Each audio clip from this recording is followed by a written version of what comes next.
So we're in Procreate here, and I want to remind you that I'm on my iPad now and you can't see my cursor move. You'll just be seeing the effects of my clicks. This is also why the screen resolution is a bit different.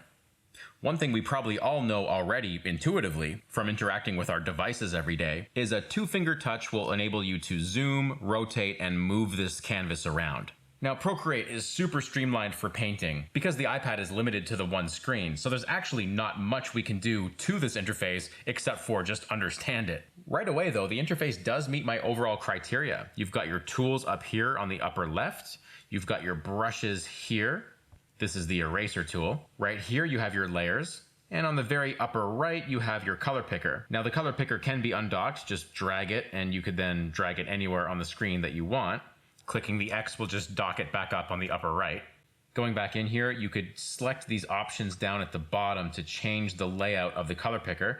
I personally like this one the best, but it gives you a few options and varieties of ways to pick your colors, and tapping on the canvas will exit out of that. Here on the left you have your brush opacity and brush size, but I'll talk about that later on in another chapter.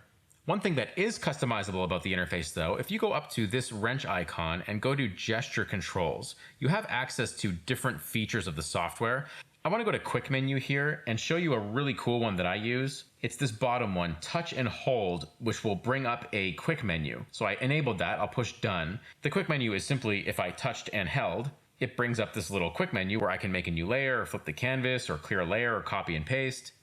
Going back into that menu here, you can see there's different options to invoke the quick menu, and you can have multiple options enabled at once.